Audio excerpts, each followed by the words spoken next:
Bismillahirrahmanirrahim. Assalamualaikum warahmatullahi wabarakatuh.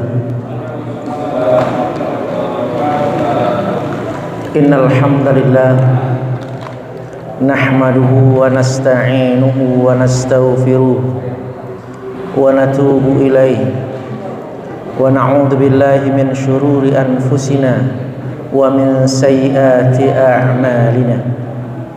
May yahdihillahu fala mudilla lahu wa may yudlilhu fala hadiyalah. Asyhadu an la ilaha illallah wahdahu la syarika lah wa asyhadu anna Muhammadar Rasulullah la nabiyya ba'da. Allahumma salli wa sallim ala habibina wa syafi'ina wa maulana Muhammadin wa ala alihi wa ashabihi wa tabi'in wa tabi'ihim bi ihsanin ila yaumiddin. Amma ba'd, faqad qala Allah ta'ala fil Qur'anil Karim wa huwa asdaqul qailin. A'udzu billahi minasy syaithanir rajim. Ya ayyuhalladzina amanu taqullaha wal tanzur nafsum ma qaddamat lighad wattaqullaha innallaha khabirum bima ta'malun. Sadaqallahul azim. Khatul iman rahimakumullah, bersyukur kita Allah telah berikan nikmat, curahkan rahmat kepada kita sehingga kita bisa bermuwajjah kembali, bisa bertatap muka dalam rangkaian ta'abbudiyah, menghambakan diri kita kepada Allah wa taqarrubuhu, dan dalam rangkaian untuk mendekatkan diri kepadanya. Ini merupakan bagian nikmat, nikmatul uzma, nikmat yang begitu agung yang diberikan Allah kepada kita, dan belum tentu semua orang bisa merasakannya. Salawat teriring salam semoga senantiasa tercurahkan kepada baginda Rasulullah Nabi Muhammad sallallahu alaihi wasallam. Allahumma salli wa sallim wa barik alaihi. Khatul iman rahimakumullah, hadirin jamaah sekalian yang saya cintai dan mudah-mudahan kita semua dimuliakan Allah Subhanahu wa taala. Suatu ketika Rasulullah sallallahu alaihi wasallam didatangi oleh seorang yang berpakaian putih-putih bersih, tidak nampak bekas melakukan perjalanan, rapi, mendekati Rasulullah sallallahu alaihi wasallam, bahkan sampai dengan duduk mendekatkan antara lututnya dengan lutut Rasulullah. Kemudian kedua tangannya memegang dari paha Rasulullah sallallahu alaihi wasallam dan bertanya kepada beliau, "Ma huwal Islam?"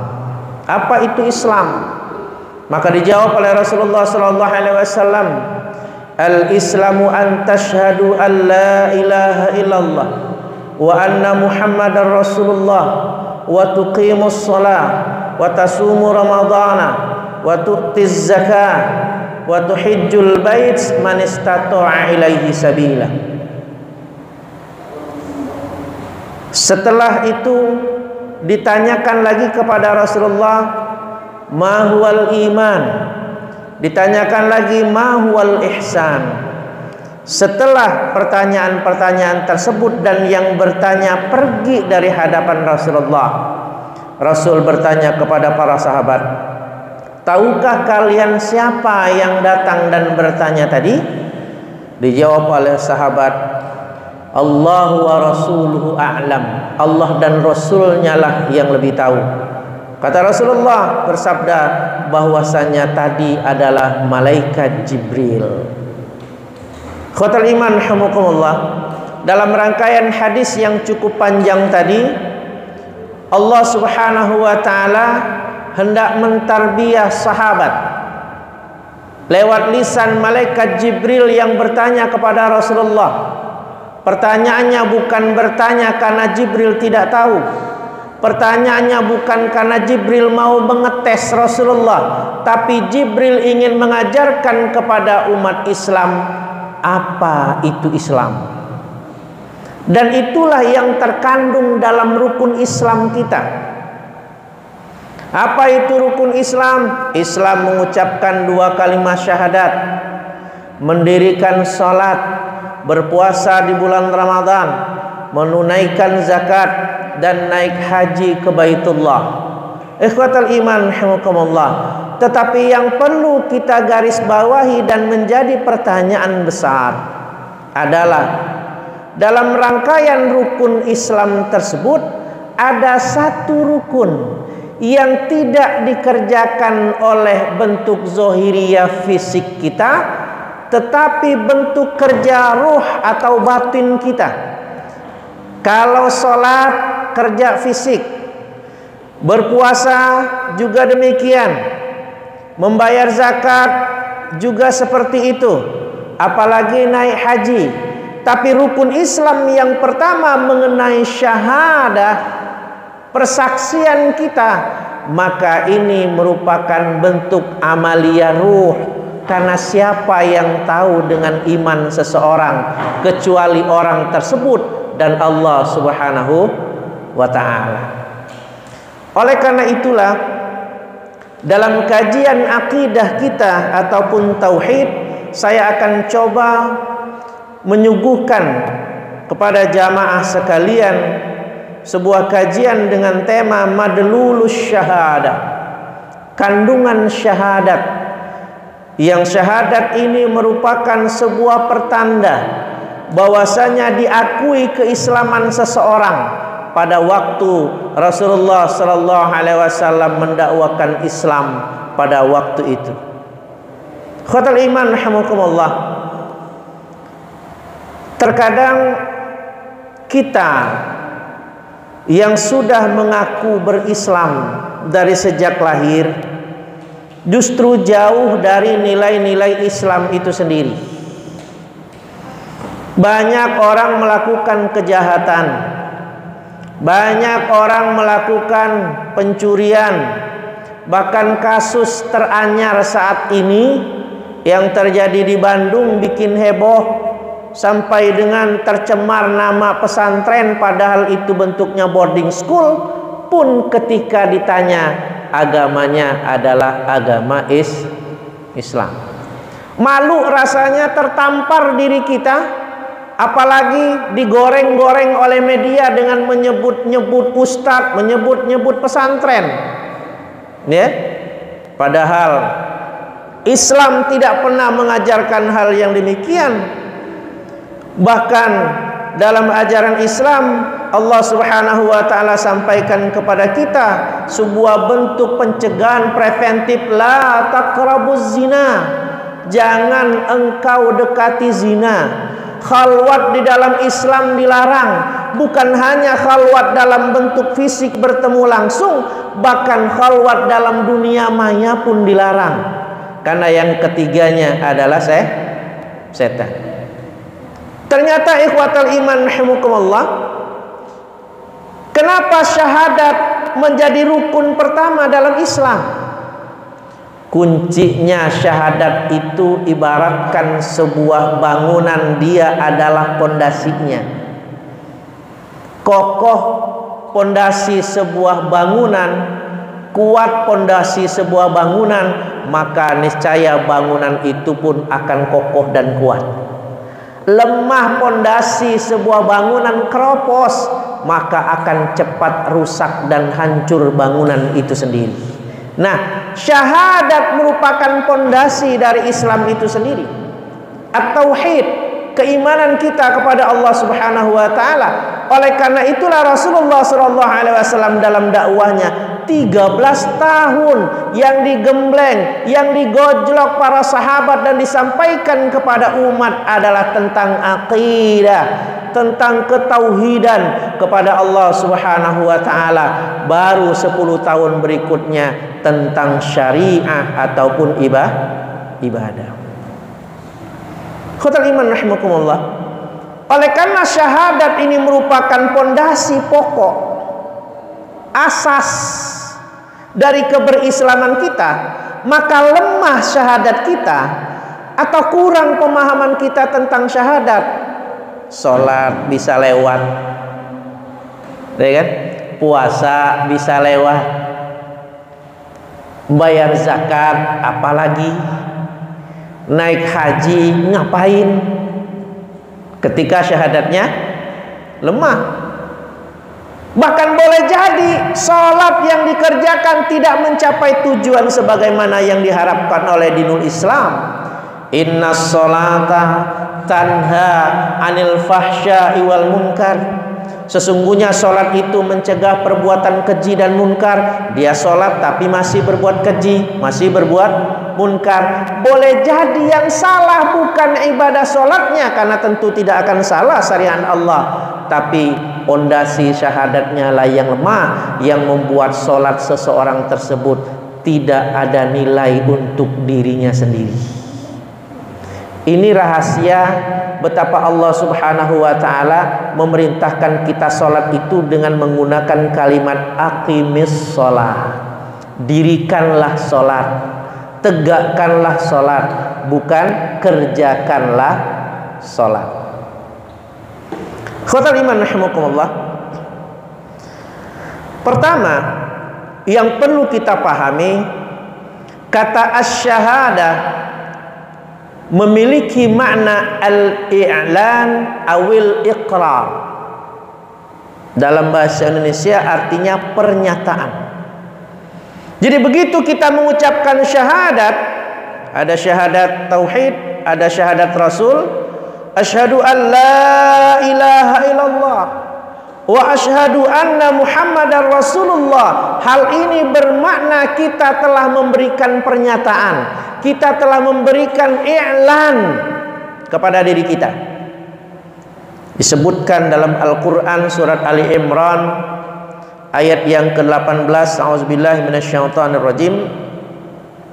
Syahidallahu annahu la ilaha illahu wal malaikatu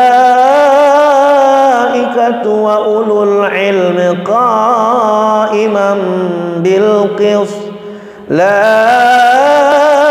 ilaha illa huwal azizul hakim. Allah menyatakan bahwasanya tidak ada Tuhan yang berhak disembah melainkan Dia, yang menegakkan keadilan. Para malaikat dan orang-orang yang berilmu juga menyatakan yang demikian itu. Tidak ada Tuhan yang berhak disembah melainkan Dia yang maha perkasa lagi maha bijaksana. Khotul iman rahimakumullah. Artinya ketika seseorang sudah mengucapkan syahadat, karena makna syahadat yang pertama itu adalah al-i'lan, dengan makna seperti ini, maka seseorang yang mengucapkan syahadat berarti dia telah menyatakan tidak ada Tuhan yang berhak diibadahi selain Allah, dan Nabi Muhammad SAW adalah utusan Allah. Apa konsekuensinya? Bukan hanya sebatas pernyataan, bukan hanya sebatas i'lanat. Ketika kita telah bersyahadat, maka konsekuensinya adalah kewajiban kita untuk menegakkan dan memperjuangkan sesuatu yang kita ikrarkan tersebut. Ini yang pertama.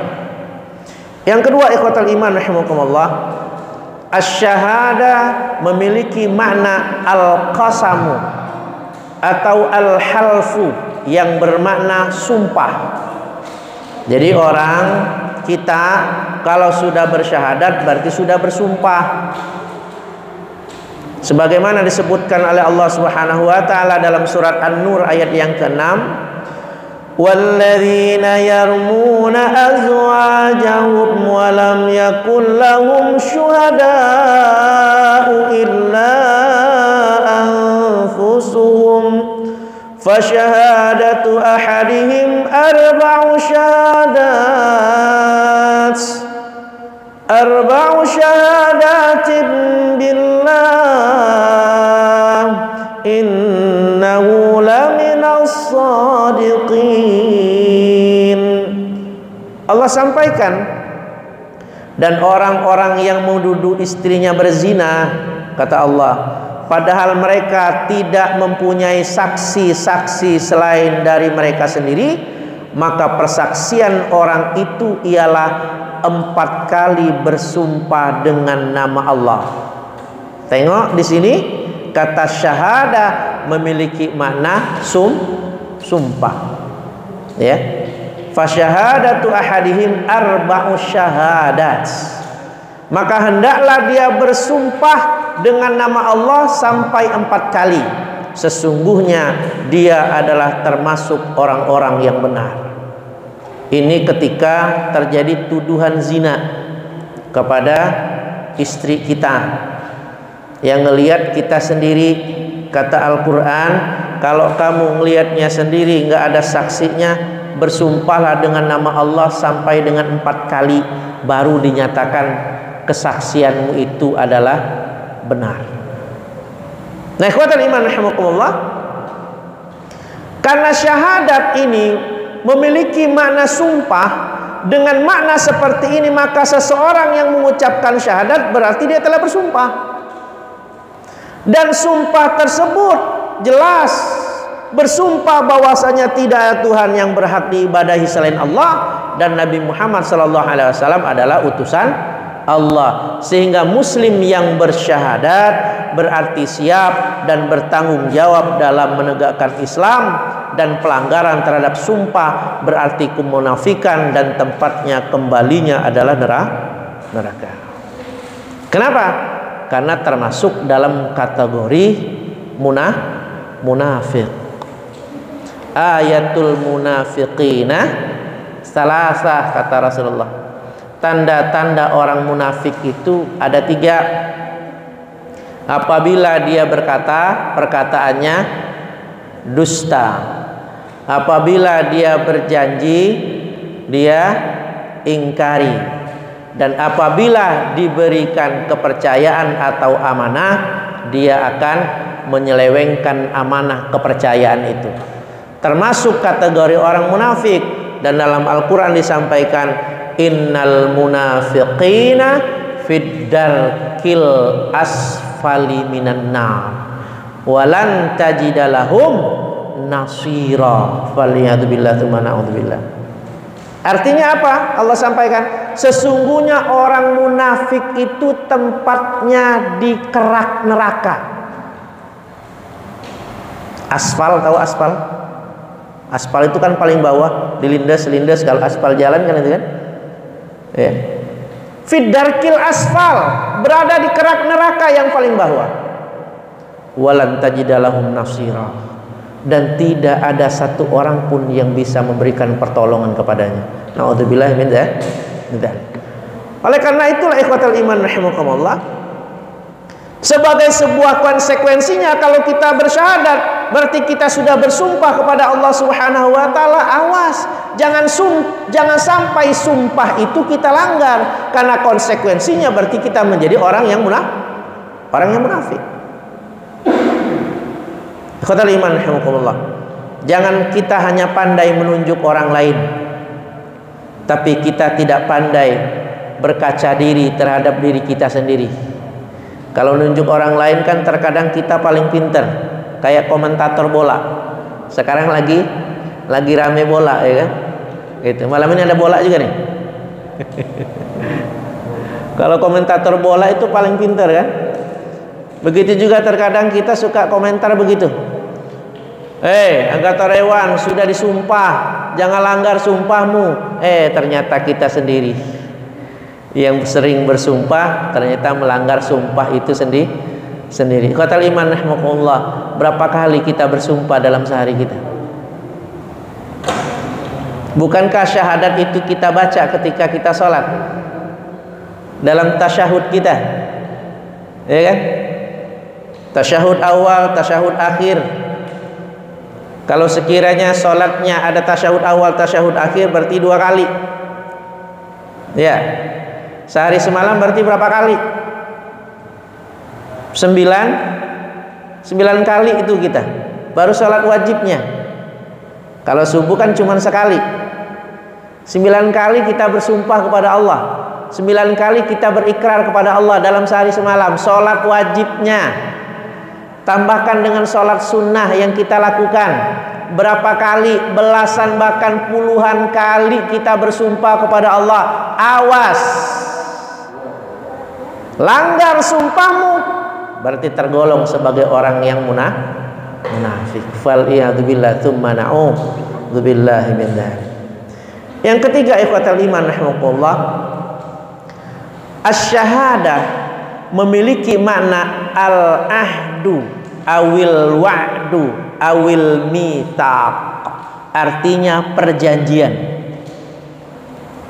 Yang pertama, syahadat memiliki makna ikrar, yang kedua sumpah, yang ketiga janji. Hal ini misalnya diungkapkan oleh Allah Subhanahu wa taala dalam Al-Qur'an surat Al-A'raf ayat 172. Wa id akhadha rabbuka min bani adama min zuhurihim dzurriyyatahum wa ashhadahum ala anfusihim alastu bi rabbikum qalu bala syahidna an taqulu yawmal qiyamah inna kunna an hadza ghafilin. Dan ingatlah ketika Tuhanmu mengeluarkan keturunan anak-anak Adam dari sulbi mereka, dan Allah mengambil kesaksian terhadap jiwa mereka seraya berfirman, alastu bi rabbikum, firman Allah, bukankah aku ini Tuhanmu? Maka semua janin pada saat itu menjawab, betul engkau Tuhan kami. Qalu bala syahidna, kami menjadi saksinya. Kata Allah, kami lakukan yang demikian itu agar di hari kiamat kamu tidak mengatakan sesungguhnya kami adalah orang-orang yang lengah terhadap keesaan Allah. Jadi nggak ada alasan lagi di akhirat, oh kami nggak tahu. Coba kalau kami tahu bahwasanya Allah itu adalah Tuhan yang esa, Allah itu adalah Tuhan yang harus disembah, Allah itu adalah Tuhan yang harus ditaati. Kata Allah, nggak bisa. Karena setiap kali ditiupkan ruh ke dalam janin sudah diambil janjinya, ya? Sudah diambil perjanjian dengannya, mitsaqan ghalidha, perjanjian yang kuat dengan kalimat alastu bi rabbikum. Dan semua bayi, semua janin saat itu menjawab bala syahidna. Oleh karena itulah kullu mauludin yuladu ala fitrah. Kata Rasulullah, setiap bayi yang dilahirkan itu dalam keadaan suci. Apakah dengan bayi-bayi yang dilahirkan dari rahim seorang ibu yang non muslim juga suci? Sama, suci. Karena pada hakikatnya mereka sudah mengambil perjanjian dengan Allah Subhanahu wa ta'ala. Fase berikutnya kedua orang tuanya lah, kata Rasulullah, yang akan menjadikan dia Yahudi ataupun Nasrani. Nah, ikhwatal iman rahimakumullah, ini 3 makna syahadah. Kalau sekiranya makna yang ketiga dari syahadat itu adalah janji, berarti sama dengan sumpah. Ketika dia mengingkari janjinya, termasuk dalam kategori orang yang munafik. Kalimat wa asyhadahum pada ayat tadi, ya, artinya mengambil kesaksian dari mereka atau mengambil perjanjian dari mereka. Maka seorang yang mengucapkan syahadat berarti dia telah berjanji kepada Allah Subhanahu wa taala untuk mentauhidkannya, la ilaha illallah, tidak ada Tuhan selain Allah. Demikian juga berjanji untuk mengikuti, mentaati dan mengakui Nabi Muhammad sallallahu alaihi wasallam sebagai utusan Allah. Nah, ketika kokoh nilai syahadat kita, paham betul kita terhadap kandungan syahadat yang kita realisasikan dalam kehidupan kita, barulah berhak kita mendapatkan gelar mukmin, barulah berhak kita menyandang sebagai orang yang beriman kepada Allah Subhanahu. Artinya kalau keimanan dia saja gagal, bagaimana mungkin dia bisa sukses dalam tahapan rukun Islam yang berikutnya? Ya kan? Kalau syahadatnya saja kedodoran, nggak mampu dia untuk merealisasikannya, jangankan merealisasikan, maknanya saja dia nggak paham, bagaimana mungkin bisa sholatnya benar? Bagaimana mungkin puasanya bisa baik? Apalagi ketika bicara tentang haji, boleh jadi haji itu hanya sebatas berwisata, tidak ada nilainya sama sekali, boro-boro mendapatkan hajjul mabrur, ya kan? Faliyadzubillah. Bahkan ketika pulang dari haji, banyak orang yang bukan bertambah menjadi baik, malah menjadi tambah buruk. Boleh jadi karena pemahaman dia tentang syahadat atau kekokohan dari syahadat dia belum kuat, sehingga nilai-nilai rukun Islam yang setelahnya tidak membekas dan tidak ada nilai dalam kehidupan dirinya.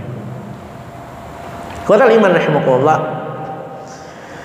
Di dalam ajaran Islam, awal kesempurnaan atau syahnya iman seseorang itu adalah dengan iqrarun bil lisan, ya kan?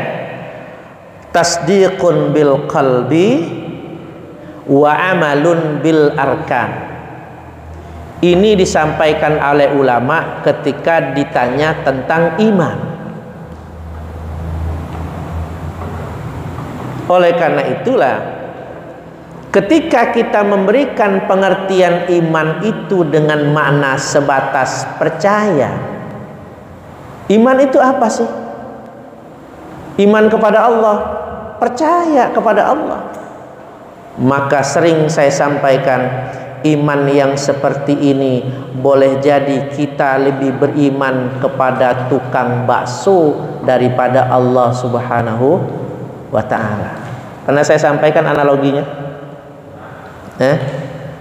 tukang bakso, tahu tukang bakso keliling, punten ya kalau ada keluarga tukang bakso ya, tukang bakso keliling. Malam-malam dia mempersiapkan baksonya. Ini cerita. Begitu udah selesai dia istirahat. Dia masak baksonya malam, selesai istirahat. Besok habis subuh dia bangun, dia mulai mempersiapkan gerobak baksonya. Dia siapkan dandang diisi air buat ngerebus baksonya, buat kuah baksonya. Dia susun mie-nya, sayurnya di situ. Setelah beres dia mandi, dia berangkat keliling bakso seharian. Dan begitu sampai dengan setelah sholat asar, dia masuk ke perumahan Crystal Garden. Ada bakso keliling nggak? Boleh nggak masuk sini? Hah? Oh boleh di sini.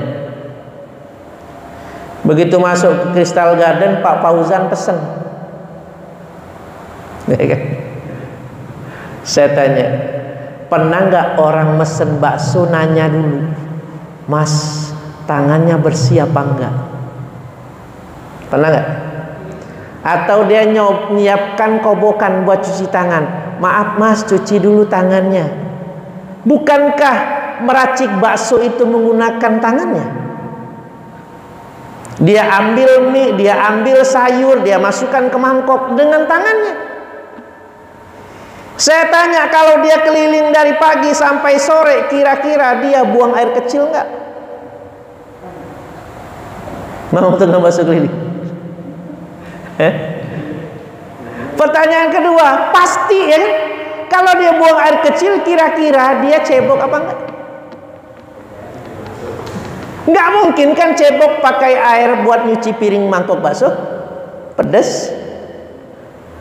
Iya, kalau tukang baksonya beriman kepada Allah, begitu dia buang hajat, dia cari masjid, dia cari musola, berarti dia istinja, berarti dia bersuci. Tapi apakah kita yakin memang tukang bakso itu sebaik itu semua?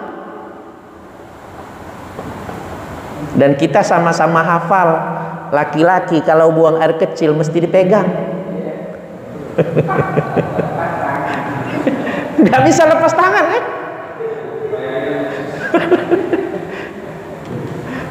Nah sekarang tangan itu pula yang dipakai buat meracik bakso.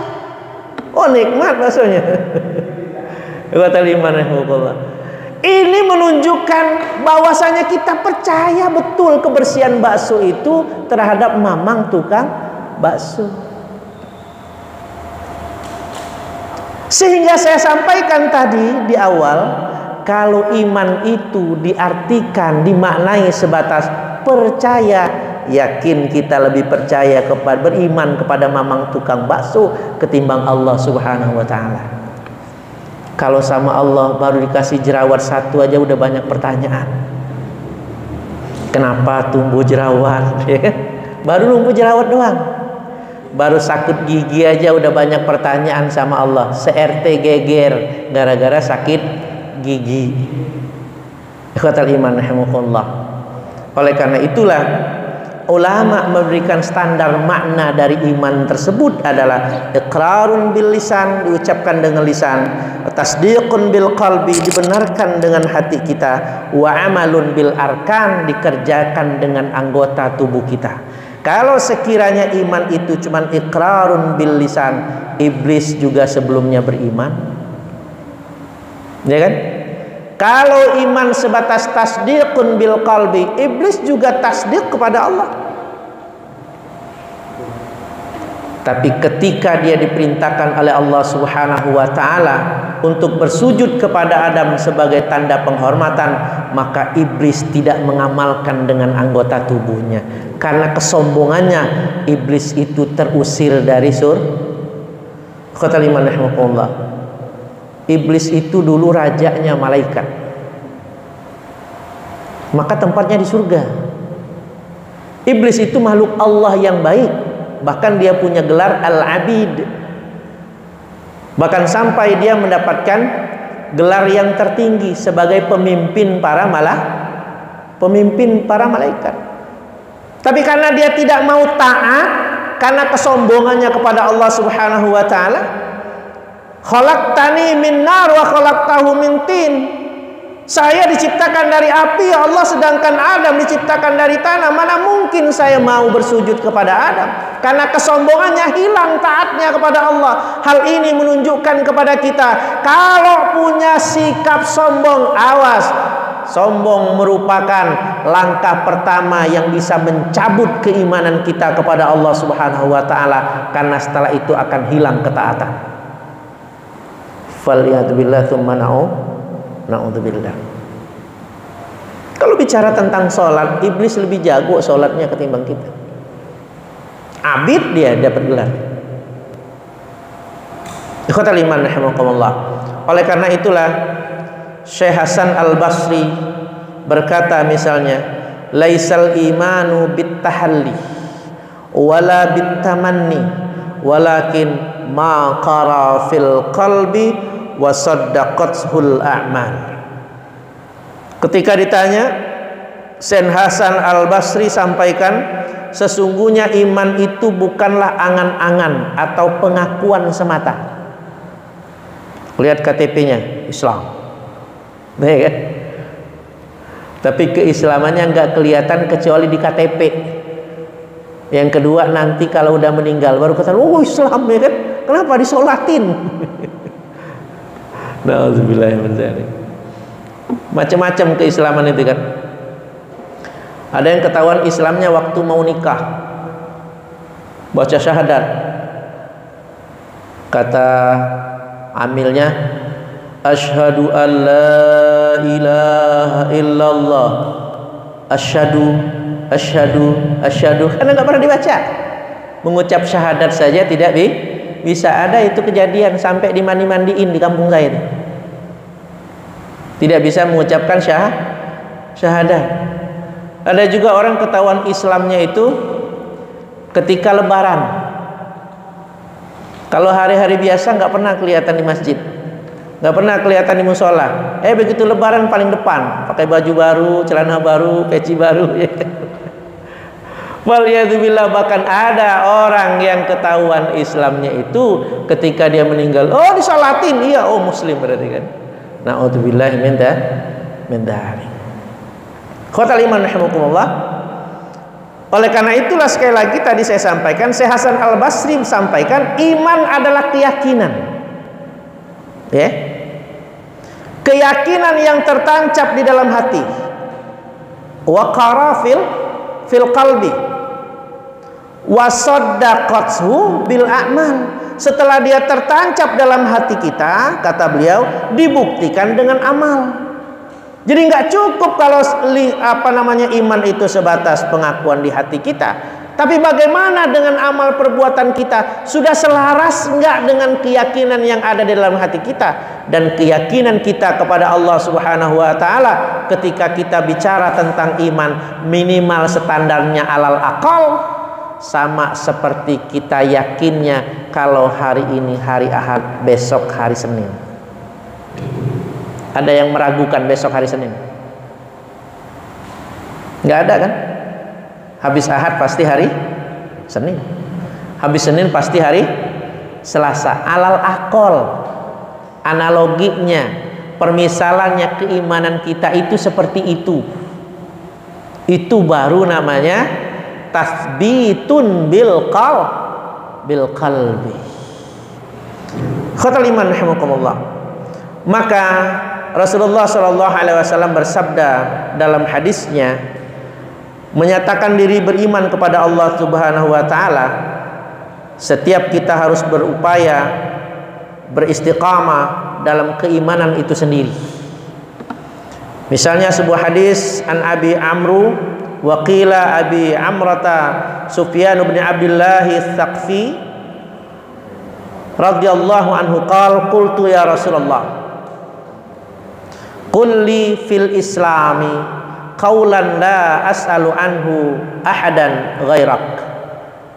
Qala qul amantu billahi tsumma istaqim.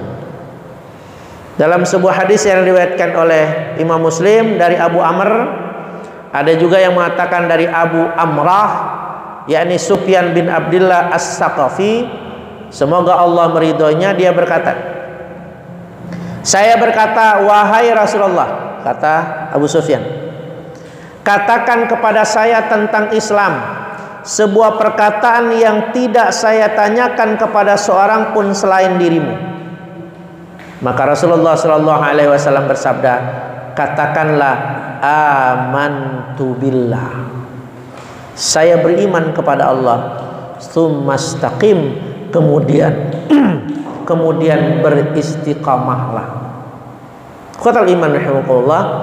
Oleh karena itulah, setelah tumbuh nilai keimanan yang ada di dalam diri kita, yang kedua yang harus kita jaga dan kita rawat itu adalah nilai-nilai istiqamah. Kenapa? Karena iman itu letaknya di hati. Sedangkan hati kita itu bolak-balik. Maka Rasulullah mengajarkan, ya muqallibal qulub, wahai yang membolak-balikan hati, tsabbit qalbi ala dinik, tetapkanlah hatiku senantiasa dalam agamamu. Artinya dalam iman kepada Allah Subhanahu wa ta'ala.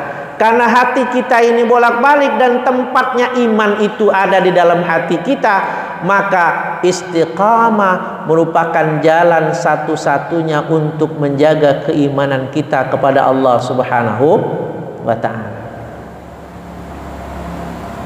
Oleh karena itulah al-imanu yazid wa yanqus. Iman itu kadang nambah, kadang dia turun karena tempatnya di hati. Bolak-balik. Khotal iman rahimakumullah. Pantas saja Allah Subhanahu wa taala perintahkan kita untuk beristiqamah. Setiap sholat kita membaca ayat ihdinas siratal mustaqim. Ya Allah, tunjukilah kami jalan yang lurus. Jalan yang lurus itu maksudnya jalan apa? Jalan kayak tol gitu lurus? Bukan. Makna jalan yang lurus di situ jalan yang istiqamah. Senantiasa dalam ketaatan kepada Allah Subhanahu wa taala. Oleh karena itulah seorang mukmin yang istiqamah dalam keimanannya, Allah telah menyiapkan dalam dirinya sebuah kekuatan yang tertanam dalam jiwa. Yang pertama ada nilai asy-syaja'ah, yang kedua ada nilai itmi'nan, dan yang ketiga ada nilai at-tafa'ul atau optimisme. Sebagaimana Allah Subhanahu wa taala berfirman dalam surat Al-Fussilat ayat yang ke-30, Innal ladzina qalu rabbunallahu tsumma istaqamu tatanazzalu alaihimul malaikah alla takhafu wa la tahzanu wa abshiru bil jannah allati kuntum tu'adun. Allah sampaikan, sesungguhnya orang-orang yang mengatakan Rabbunallah, Tuhan kami adalah Allah, kemudian dia beristiqamah meneguhkan pendirian mereka, kata Allah, malaikat akan turun kepada mereka dengan mengatakan, kamu jangan merasa takut, kamu jangan merasa sedih, dan bergembiralah kamu dengan memperoleh surga yang telah dijanjikan Allah kepadamu. Jadi iman tanpa istiqamah bisa saja hilang dalam diri kita. Khatul iman rahimakumullah. Rasul banyak dalam riwayat disampaikan begitu turun ayat ini, ayat inilah yang membuat rambut beliau memutih. Karena ada perintah istiqamah. Istiqamah itu nggak mudah. Yang mudah itu tetangga saya, namanya Ustazah Istiqomah. Anak Kiai Haji almarhum Hamid Nuri, tetangga saya, namanya Istiqomah. Cuman itu aja istiqomah yang mudah ya. Khatul iman rahimakumullah. Untuk istiqomah itu yang pertama dibutuhkan riyadhah. Apa itu riyadhah? Latihan.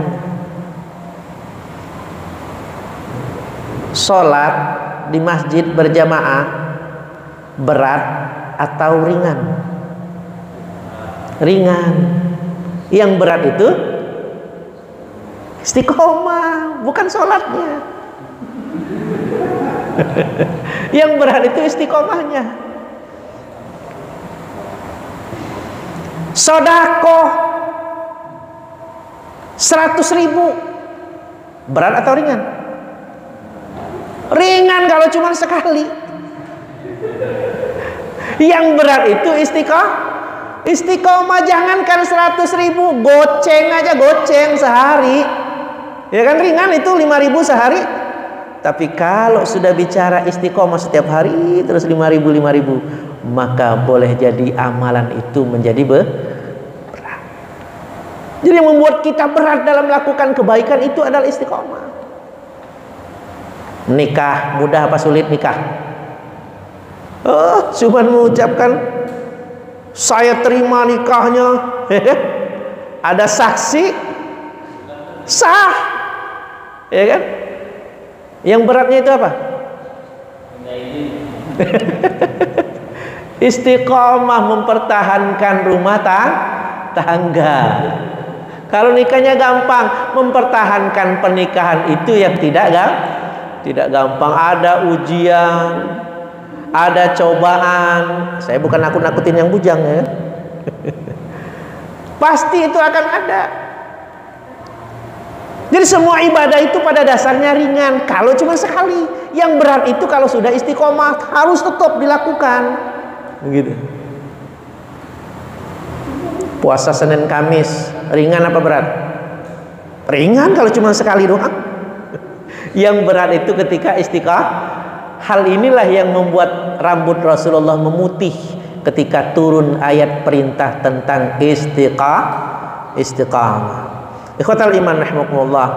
Oleh karena itulah wajar saja ketika Allah Subhanahu wa taala dalam surat tadi sampaikan, nggak usah takut, nggak usah sedih. Kalau iman, kalau istiqomah imannya itu, maka Allah sudah menyiapkan surga. Karena memang kuncinya di situ, ya kan? Nah, ikhwatal iman rahimakumullah. Oleh karena itulah kepada orang yang beriman dan berpendirian teguh dengan tidak mempersekutukan Allah Subhanahu wa taala, Allah menurunkan malaikat menyampaikan kabar yang gembira, memberikan segala manfaat, menolak kemudaratan, menghilangkan duka cita yang mungkin ada pada diri kita dalam segala urusan duniawi maupun ukhrawi. Dengan demikian dadanya menjadi lapang dan tentram karena tidak ada lagi kekhawatiran kepadanya, sudah mendapatkan garansi surga dari Allah Subhanahu wa ta'ala. Dapat garansi surga itu nggak mudah, ya kan? Nggak mudah. Syaratnya harus istiqamah. Kita tengok siapa sahabat yang mendapatkan garansi surga. Hanya sahabat-sahabat pilihan saja kan? Ya. Di antaranya misalnya Bilal bin Rabah kan mendapatkan garansi surga itu. Dalam sebuah riwayat ketika Rasulullah melakukan perjalanan mi'rajnya, salah satu kunjungannya mengunjungi surga, terdengar suara langkah kaki. Nanya Rasulullah kepada Jibril, "Ya Jibril, ma hadas saud?" Wahai Jibril, ini suara apa? Kata Jibril, ini suara langkah kakinya Bilal. Padahal Bilalnya masih hidup. Bilalnya masih hidup, langkah kakinya sudah terdengar di surga. Penasaran Rasulullah, amalan Bilal itu apa? Bukan wudunya, istiqomah berwudu, gitu kan?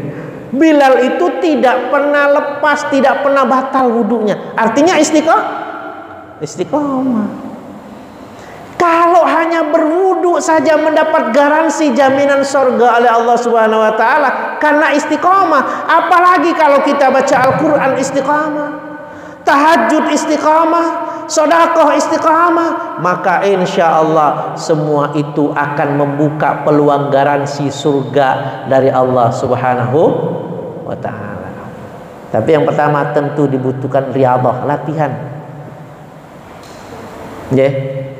Yang namanya latihan wajar. Kalau sekiranya susah, namanya juga latihan. Yang namanya latihan wajar. Kalau sekiranya berat, namanya juga latihan. Itu timnas bisa masuk seleksi sebagai pemain terbaik, masuk dalam timnas itu karena latihan. Dilihat dari latihannya kan, latihannya pemain timnas dengan pemain tarkam, kira-kira berat latihan mana? Pasti timnas, ya kan? Karena latihannya berat, hasilnya pun bagus. Begitulah gambarannya kepada kita. Orang yang banyak diberikan latihan-latihan oleh Allah Subhanahu wa ta'ala, insya Allah hasilnya bagus. Pertama. Yang kedua, latihan itu tidak boleh putus asa, ya kan? Nggak bakalan berhasil kalau latihan kita cepat putus asa. Kalau kata orang Sunda apa? Pundungan, ya kan? Latihan pundungan, ya kan? Nggak berhasil sekali, udah saya memang nggak bisa. Baru juga sekali. Pun dengan riyadhah dalam latihan beristiqomah juga seperti itu. Nggak boleh kita cepat berputus asa. Gagal kita usahakan lagi, gagal kita usahakan lagi, dengan senantiasa memupuk ketaatan kita kepada Allah Subhanahu wa ta'ala. Waqi dan Ibnu Zaid berpendapat bahwa para malaikat memberikan berita gembira kepada orang-orang beriman pada 3 keadaan itu, yaitu ketika dia mati, di dalam kubur, dan di waktu dibangkitkan. orang yang istiqamah menurut Waqi dan Ibnu Zaid, bahwasanya berita ini bukan hanya disampaikan oleh malaikat ketika dia masih hidup, tapi juga ketika dia sudah mati di dalam kubur dan waktu dibangkitkan. Garansi. Kata malaikat, tenang, kamu dulu istiqomah, surga udah menanti.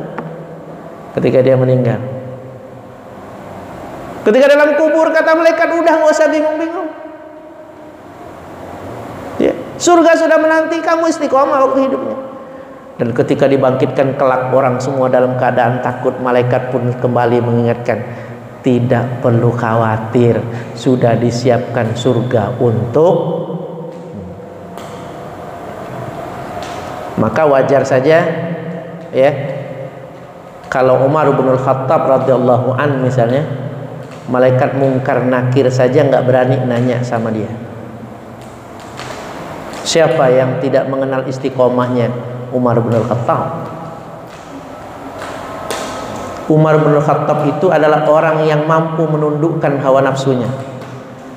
Salah satu di antaranya, dia kalau tidak bisa sholat isya tepat waktu, maka dia akan takhirkan sholatnya, karena dia akan barengkan dengan sholat tahajud. Itu Umar bisa begitu. Kenapa? Karena dia yang mengatur al-hawa, dia yang mengatur hawanya, nafsunya. Kalau bahasa kita nafsu, padahal yang tepat itu adalah al-hawa. Dia yang mengatur hawanya, bukan nafsu yang mengatur dirinya. Kalau dia bilang qom ya Umar, mau. Kalau kita mah jangan coba-coba. Ntar aja lah, ya kan? Salat isya-nya tahu-tahu bablas, ya kan? Kita belum bisa menundukkan hawa nafsu kita. Wa iman rahimakumullah. Jadi wajar kalau munkar dan nakir saja nggak berani nanya sama Umar. Dalam sebuah riwayat dikisahkan, Umar begitu didatangi oleh munkar dan nakir, dia berkata kepada munkar dan nakir, apakah engkau akan menanyakan sesuatu kepada sahabat Muhammad? Udah balik munkar dan nakir. Memang betul, setiap orang yang meninggal itu akan didatangi oleh munkar dan nakir, tapi ada pengecualiannya untuk orang yang sekelas keimanan seperti Umar bin Khattab dan para sahabat. Apakah munkar nakir datang dengan pertanyaan yang sama? Tidak, ya. Ada pengecualiannya. Apakah Rasulullah datang oleh munkar nakir dalam kuburnya? Ayo. Rasul waktu meninggal dulu datang oleh munkar nakir apa enggak? Loh, tidak. Betul, memang itu secara keumumannya setiap orang meninggal itu akan ditanyai oleh malaikat munkar dan nakir. Tapi ada pengecualian orang yang tidak mendapatkan pertanyaan. Nah, ini diantaranya adalah keistimewaan orang-orang yang dekat dengan Allah Subhanahu wa taala, termasuk Rasulullah dan para sahabat Rasulullah Nabi Muhammad sallallahu alaihi wasallam. Ikhwatal iman rahimakumullah, itu mungkin yang dapat saya sampaikan pada kajian kita berikut ini. Insyaallah pada pertemuan yang akan datang kita akan lanjutkan lebih dalam lagi mengenai syahadat ini. Maka orang-orang yang bersyahadat dengan benar akan memperoleh as-sa'adah, kebahagiaan di dunia dan di akhirat. Wallahu a'lam bishawab. Billahi nasta'in. Wassalamualaikum warahmatullahi wabarakatuh. Subhanakallahumma wa bihamdika asyhadu an la ilaha illa anta astaghfiruka wa atubu ilaik.